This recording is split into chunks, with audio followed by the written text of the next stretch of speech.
the first reaction is denial. We saw that during COVID, a shifting of responsibility. Somebody has to be accountable when the rupee crashes every day. We should have stood up and had a firm, clear foreign policy, not standing up to a bully like the US. Hello and welcome. You're watching In Context and I'm Charu Karthikeyan.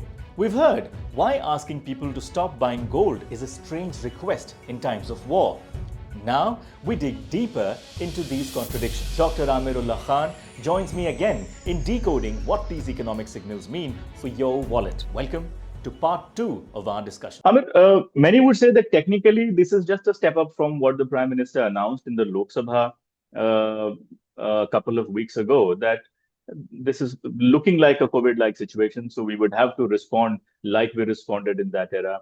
Now, in the yesterday's speech, he further outlined those steps. Okay, this is what I meant. Many would argue that this is a message that consistently that the government is trying to give.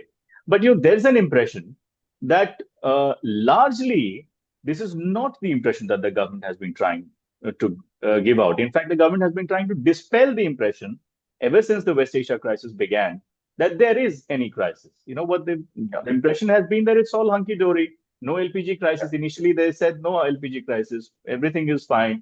Then they said, okay, there's a little bit of crisis. Please have some patience. And now suddenly, and then we go into multi-million rupee expense assembly elections across 4 states and 1 union territory, such a massive theater of elections. And just when the elections are over and all chief ministers have taken oath, barring one, comes this announcement, this grandiose, announcement, which many would say is pretty alarmist. Asking people to take these kind of stark measures, appealing to people, which was akin to what prime ministers have done in the past only in war times, as you rightly recounted. So, do you agree with that? That this is not in keeping with what the government had been trying to say so far, the image that the government was trying to build up so far? That's been a recurring problem in our political economy for some time now, that the first reaction is denial. No, there is no problem. Right? We saw that during COVID. It was such stout denial that there is nothing that is going to happen. So we will have President Trump visiting, we will have our yatras, we will have elections. And then when the calamity broke loose, then we ran helter-skelter trying to apportion responsibility to so and so and so and so. And you remember that some poor group in Nizamuddin in Delhi was supposed to be spreading some COVID jihad. Yep. And then bizarre methods saying bang your vessels and COVID will go away.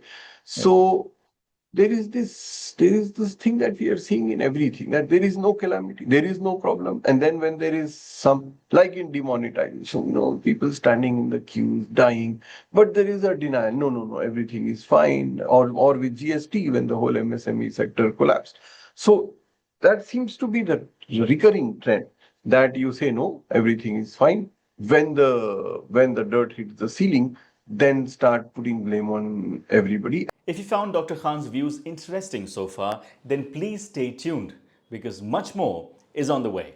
Do like and share this video and subscribe to In Context. And one of the more interesting things that's happened in India's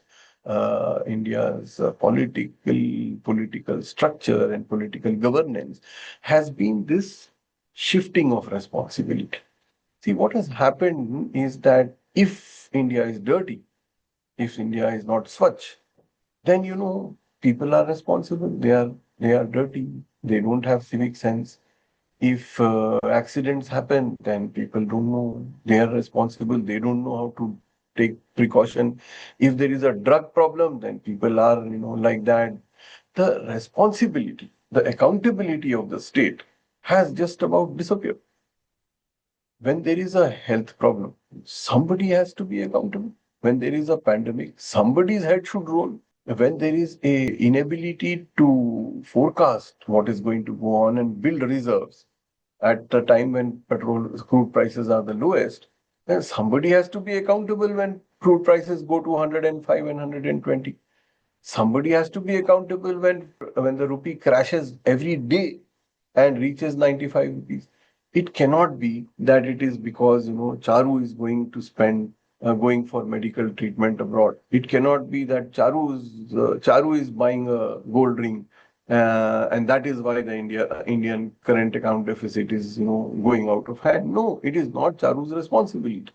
It is not Charu's accountability. Yes, you can appeal to Charu, certainly, and it is right to do so. But that holds water only when the state shows that I am responsible. I am coming out there and saying, look, I have goofed up.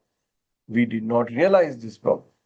It is then that it becomes credible. Otherwise, it looks like a grandstanding half the time, and then a blame game the rest of the half, and we reach nowhere, which is what happened with COVID. If you found Dr. Khan's views interesting so far, then please stay tuned because much more is on the way. Do like and share this video and subscribe to In Context. COVID is such a stark example of where we said, no problem, going to keep our airports open, we are going to have people coming in, we are going to do elections, and then stop everything. Such a draconian measure that more people suffer because of the lockdown than because of COVID. And then 2 years later, when the government's own data shows that 7 million people are dead, then just try to brush it away saying that that is bad data. So the same thing is happening now. With such a ballooning deficit, we ought to have been far more careful about what we are doing as far as exports are. You see, when current account deficit goes up, when a trade deficit goes up, you don't reduce imports, you increase exports. That's how you manage current account. The moment you reduce imports, you see what will happen? We will stop buying gold, which means that our jewelry exports will go down. We'll stop buying crude oil, which means our petroleum oil lubricant export will go down. So we will only suffer both ways. Curbing demand, killing demand is not the solution to, and not a market solution to any problem. It will only come when we produce more. And that is what we are unable to do. Right. Amir, tell me more about something that you hinted very briefly in the reply that you just gave about how when things are going good, that is the time when you should be preparing for things when things will not be so good. For example, when you said that when oil prices were low, we should have built up oil reserves at that time. We've had a very good run when we were buying crude oil at discounted prices from Russia in facing all the resistance from US and Europe. Yeah. Probably that was the time when we could have built up reserves. What are the other things that this assessment points out towards?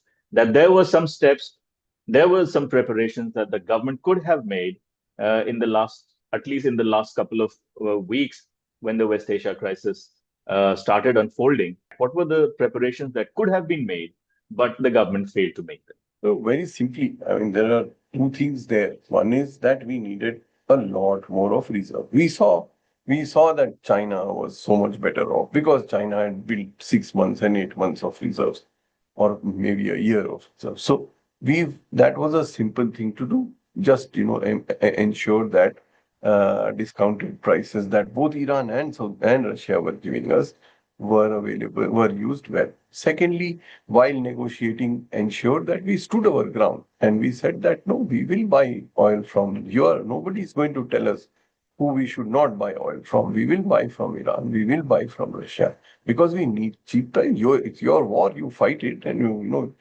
wherever we stand on that is another issue. But we will not be bullied into saying that we are going to not buy from here and there, and then a few days later being bullied into saying now you go and buy from the same sources. That was something that we should have stood up with and had a firm, clear foreign policy. So three things that we really moved up on was one, not building reserves when the going was good, when the sun was shining. If you found Dr. Khan's views interesting so far, then please stay tuned because much more is on the way. Do like and share this video and subscribe to In Context. Secondly, by going and getting our old suppliers and friends upset by making this unexplained trip to Israel just before the war was beginning, and therefore getting Iran and the other suppliers upset with us. And the third in was not standing up to a bully like the US and agreeing to stop everything. Stop buying oil from Iran, stop buying oil from Russia, and we did exactly that. Now, if the prices have gone up, well, we agreed to it. That's what was going. We knew what was going to happen when we said no. Why will the same Russia now sell oil cheap to us? We've already ditched them once. So therefore, I think the right things to do were kept a distance in the war, ensured that we were not seen to be part of this gang or that gang, or this side or that side. The non-aligned status that we've always kept, it would have given us a better negotiating arm. The second was to ensure that we continue to buy oil from wherever we wanted to, and the third was in making our stance very clear that we are not going to budge. Nobody asked China to do anything. Nobody asked Japan to do anything. Why are they asking India to do what? So that is those are the three real things that we kind of got worried about. The fourth, which I will add here, is on this gold issue. You see, gold is important for us. Gold is not just some men and women buying jewelry or overspending on marriages, which is the normal. That's not the case. People buy gold as investment. People buy gold as security. People buy gold because uncertainty that surrounds them is mind-boggling, and that anxiety needs to be addressed. That is why they buy gold. You can't just wish it away, and therefore it was important for us to ensure that the gold imports continue, and the gold imports are then used to produce jewelry, value add that will then be exported. Right. That would bring down the current account deficit. Nothing else. Well, that was part 2 of the interview. Dr. Khan had many more thought-provoking things to say, but for that, stay tuned for part 3. Do like and share this video and subscribe to In Context.